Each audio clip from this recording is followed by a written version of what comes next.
जय हिंद प्यारे बच्चों। आज का सुप्रभात। कक्षा 7 के बच्चे ध्यान देंगे।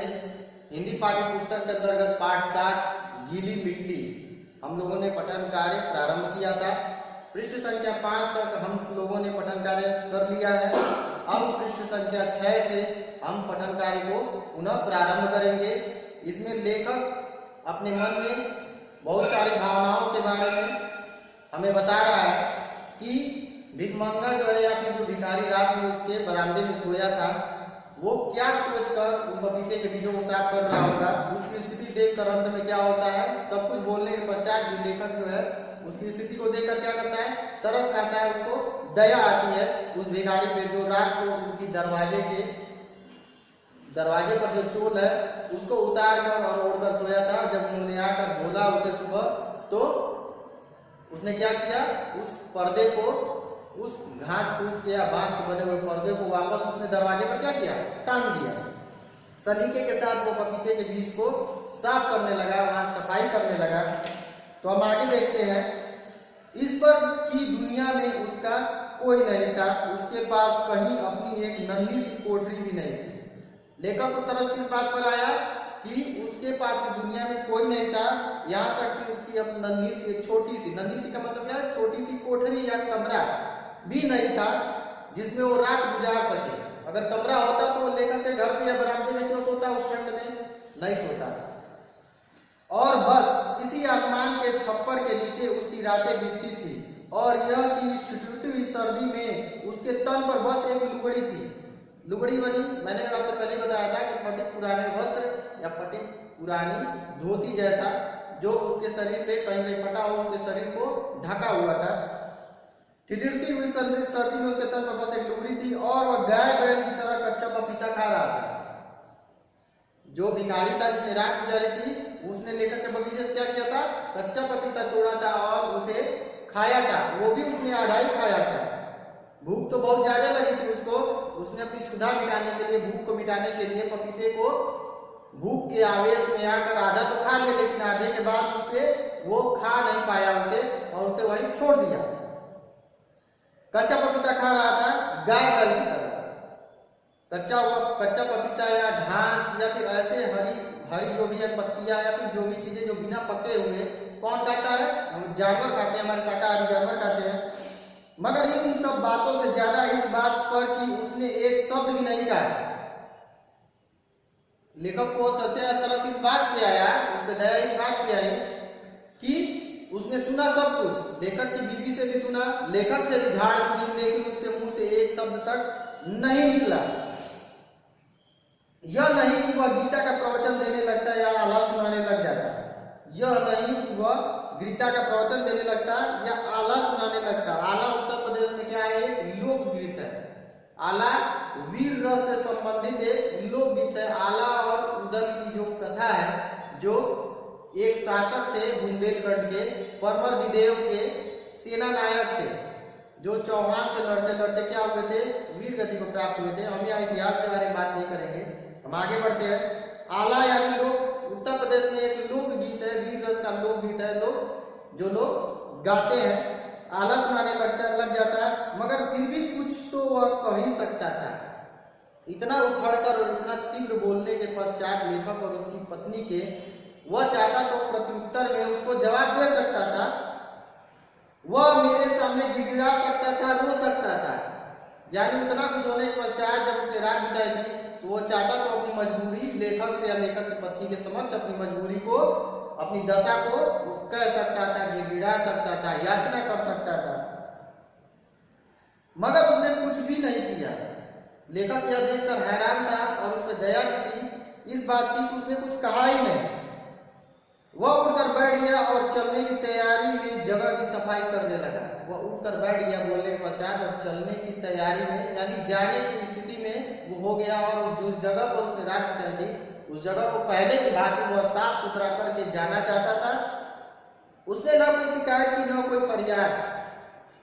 उसने कोई भी फरियाद नहीं की, कुछ मांगा नहीं, और कोई शिकायत भी नहीं की कि हमने उससे क्यों इस तरह बात की। कैसा अजीब आदमी है, कैसा अजीब आदमी है, अजीब अद्भुत आदमी, जिसे समझ न पाए, अनोखा आदमी है। इसने हमसे अगर खाना खिलाने की तलब की होती तो क्या हम उसे खाना ना खिला सकते थे? लेखक मन में सोच रहा है, तलब का मतलब होता है यहाँ पे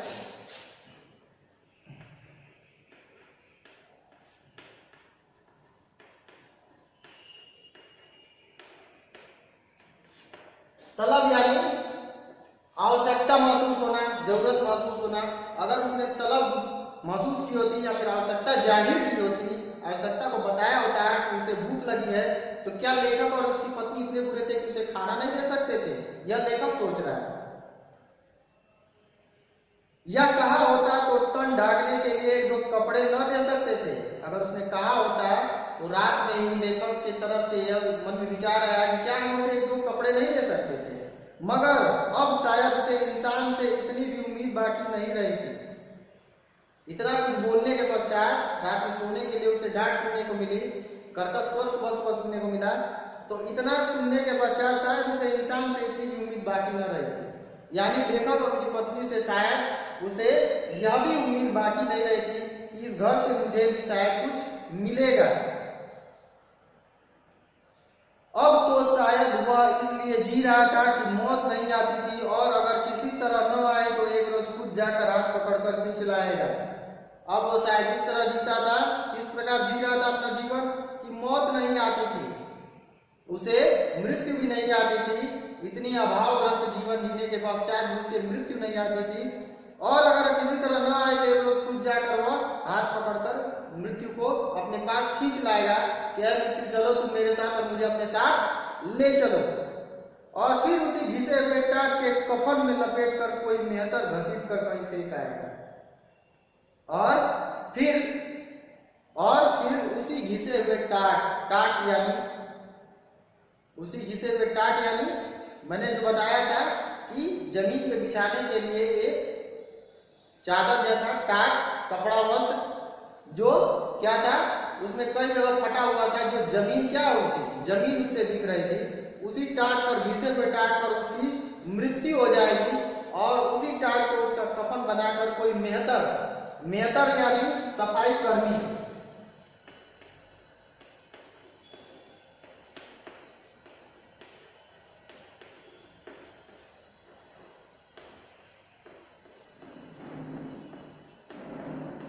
मेहतर यानी सफाई कर्मचारी जो हमारे यहाँ सफाई का कार्य करते हैं। आपके यहाँ ग्राम पंचायत होगी या फिर नगर पंचायत होगी, आपने देखा होगा कि वो सड़क झाड़ते हैं, झाड़ू लगाते हैं, साफ सफाई करते हैं, कूड़े को ले जाते हैं और हमारे शहर को स्वच्छ रखते हैं, शुद्ध रखते हैं। उन्हीं को मेहतर यानी सफाई कर्मी। कोई मेहतर या कोई सफाई कर्मी उसे घसीट कर कहीं फेंक आएगा, यानी उसका अंतिम संस्कार भी नहीं होगा। इंसान की मृत्यु यानी मनुष्य की मृत्यु के पश्चात उसका अंतिम संस्कार किया जाता है, उसके शव को यानी मृत शरीर को दफनाया जाता है। धर्म के अनुसार कहीं दफनाया जाता है और कहीं उसे आग के हवाले किया जाता है, वो भी उसके साथ नहीं किया जाएगा। कोई सफाई कर्मी आएगा और उसी टाट में उसकी कफन बनाकर, उसी टाट को उसका कफन बनाकर और घसीट कर ले जाकर कहीं उसकी लाश को फेंक देगा। कहानी कहने में जितनी देर लगती है वाकया में उतनी देर नहीं लगती। कहानी कहने में जितनी देर लगती है वाकया में उतनी देर नहीं। वाकया यानी घटना,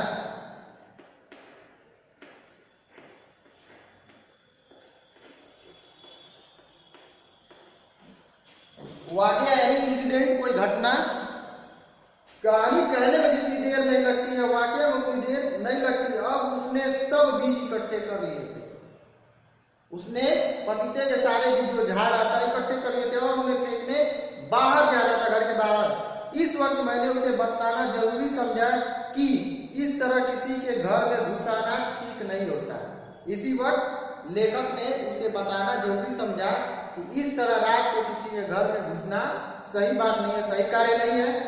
अब फिर कभी मत आना, मगर अपने ही कानों में मुझे अपने शब्द खोखले सुनाई पड़े। इतना तो बोल दिया कि फिर कभी नहीं आना, लेकिन बोलने के पश्चात लेखक के मन में कहीं ना कहीं कचोट रहा था कि मैं ये शब्द क्यों बोल रहा हूँ। वो जितना निरीह है, जितना मासूम है, जितना वो दयनीय स्थिति में है, मैं उसे ये शब्द क्यों बोल रहा हूँ। बोल तो रहा है लेकिन बोलने के पश्चात उस शब्द पुनः वह अपने मन में विचार कर रहा है, पछता रहा है। वह लौटा और अपनी टाट उठाकर चला गया। वह लौटा भी पपीते की जगह में अपनी टाट उठाई और चला गया। मैं हक्का बक्का यानी आश्चर्यचकित, यानी जब कोई चीज या कोई वस्तु या घटना हमारे समक्ष घटित होती है जिसकी उम्मीद या जिसकी आशा हमने न की हो, तब हम क्या हो जाते हैं, आश्चर्यचकित हो जाते हैं, हक्का बक्का हो जाते हैं। अरे यह क्या, हक्का बक्का देखता रह गया। मैं कुछ समझ नहीं पा रहा था कि मुझे क्या करना चाहिए। लेखक कंफ्यूज था, असमंजस में था कि उसे क्या करना चाहिए। तब तक वह काफी दूर चला गया था। चलते चलते मैंने माया से कहा, यानी लेखक ने अपनी पत्नी से कहा, एक कुर्ता पजामा तो देते उसे, एक कुर्ता पजामा तो देते उसे, उस ठंड में घूम रहा है, उसके कपड़े फटे पुराने, एक लुगड़ी लपेटे हुए है, एक कुर्ता पजामा देते उसे, और हाँ 1 रुपया भी लेती जाना, और हाँ 1 रुपया भी लेती जाना, उसने अपनी पत्नी यानी माया से कहा। और तब मैंने भोर के धुंधलके में उस आदमी को आवाज दी, यानी उस समय इतनी घटना जो हुई, उस समय कौन सा वक्त हो रहा था, भोर का धुंधलका, यानी धुंधला प्रकाश, कम रोशनी, जो सूर्योदय के पहले की घटना होती है। सूर्योदय से पहले क्या होता है, जब सूरज निकलने को होता है, जब निकला नहीं होता है, उसके ठीक निकलने के पहले क्या होता है, दिखता तो है सब कुछ, लेकिन धुंधला धुंधला दिखता है, साफ नहीं दिखता है। जब सूर्य की रोशनी पड़ती है तब सारी चीजें साफ हो जाती है, क्लियर होती है, स्पष्ट हो जाती है। तो उस धुंधलके में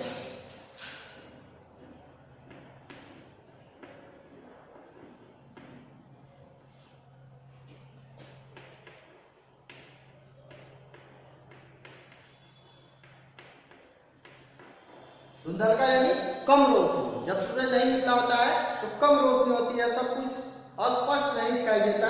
तो उस धुंधलके में उस वक्त उसने उस आदमी को, लेखक ने उस आदमी को आवाज दी, ओ आदमी, ओ आदमी, क्योंकि उसका नाम मुझे मालूम नहीं था। लेखक ने कहा ओ आदमी, ओ आदमी, यानी लेखक को क्या था, उसका नाम नहीं पता, इसलिए उसने इशारे से ओ आदमी करके पुकार कर बुलाया उसे। वह लौट पड़ा, वह व्यक्ति क्या हुआ जो रात में रुका था, वो लौट पड़ा। माया ने लाकर एक कुर्ता पजामा और 1 रुपया मुझे दिया, और मैंने बाहर निकलकर दोनों चीजें उसके हाथ में दी। लेखक ने कुर्ता पजामा और 1 रुपया अपनी पत्नी से लेकर उस भिखारी के हाथ में दी। दोनों कपड़े और रुपया लेकर उसने कुछ नहीं कहा, कुछ भी नहीं। कुर्ता पजामा और रुपया लेने के पश्चात भी उसने कुछ नहीं कहा, एक शब्द नहीं कहा। वह जैसे आया वैसे ही चला गया। मैं कुछ देर तक उसे देखता रहा, फिर पता नहीं क्यों मुझे अपनी आंखें नम होती मालूम हुई और फिर आंसू बहने लगे। लेखक भावुक हो गया, उसने फिर भी कुछ नहीं कहा, वह चला गया। और लेखक यह सब देखकर, समझकर उसकी आंखें क्या हो गई, नम हो गई, भावुक हो गया और आंसू बहने लगा। मुझे खुद अपनी इस हालत पर हैरानी हुई, क्योंकि मैं किसी मायने में नरम दिल का आदमी नहीं हूं। लेखक अपने व्यक्तित्व के बारे में बता रहा है कि वह किसी भी मामले में, इन सब चीजों में नरमी नहीं दिखाते हैं, ढील नहीं दिखाते हैं आदमी, मगर फिर भी हर बार जैसे एक लहर सी उठती जो आकर मुझसे टकराती थी और मुझे भिगो कर चली जाती थी। माया तब तक भीतर दरवाजे पर ही खड़ी थी और मैं नहीं चाहता था कि वह या कोई भी मेरे इन बचकाना आंसुओं को देखे। उसकी पत्नी दरवाजे पे खड़ी थी, लेकिन वो पलट कर पीछे उसकी तरफ चेहरा नहीं किया, क्योंकि लेखक नहीं चाहता था कि उसके आंसुओं को, उसकी भीगी आंखों को उसकी पत्नी या कोई भी अन्य देखे। मैं बाहर सड़क पर निकल गया और घूमने लगा, मगर मैं घूम नहीं रहा था, रो रहा था, जैसे रह रह कर कोई मेरे दिल को मसोस रहा हो, निचोड़ रहा हो, दिल को दबा रहा हो। मगर मैं घूम नहीं रहा था, रो रहा था, जैसे रह रह कर कोई मेरे दिल को मसोस रहा हो। माया जाने को ही तो उसने पुकार कर कहा, भीतर चलो ना, वहां क्या कर रहे हो। अपनी आवाज की भर्राहट, जब आदमी रोता है तो उसका गला क्या होता है, साफ नहीं रहता है, भर्रा जाता है, उसकी आवाज भरी हुई निकलती है।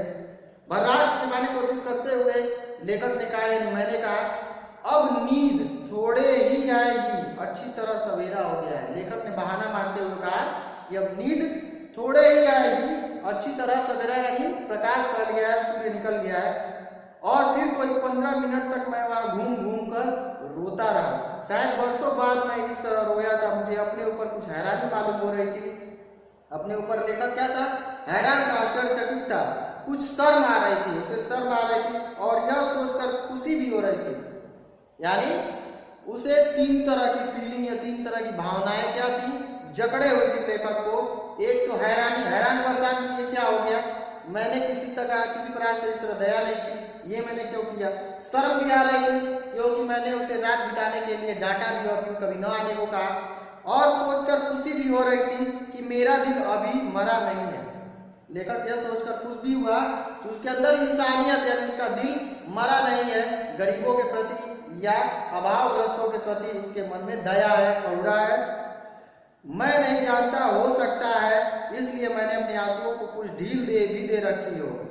लेखक कह रहा है या तो तीनों बातें होंगी या फिर मुझे नहीं पता, हो सकता है मेरे आंसुओं को मैंने कुछ ढील दी होगी, स्वतंत्रता दी होगी, ये अपने आप चले आ रहे हैं आंखों में।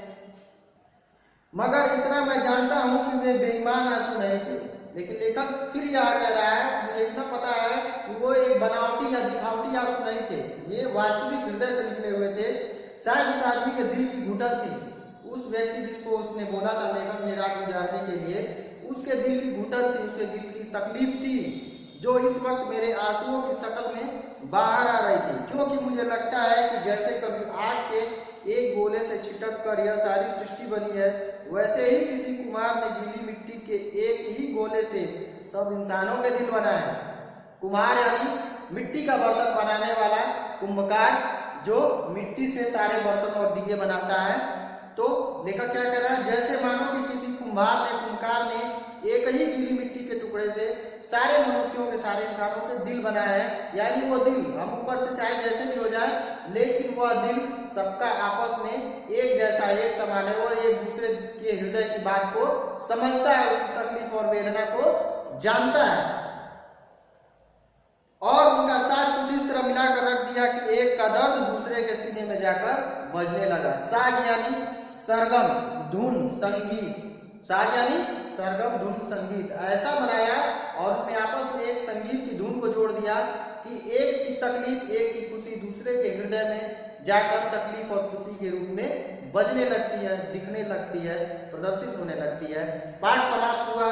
अब हम आगे अभ्यास प्रश्नों की ओर बढ़ेंगे।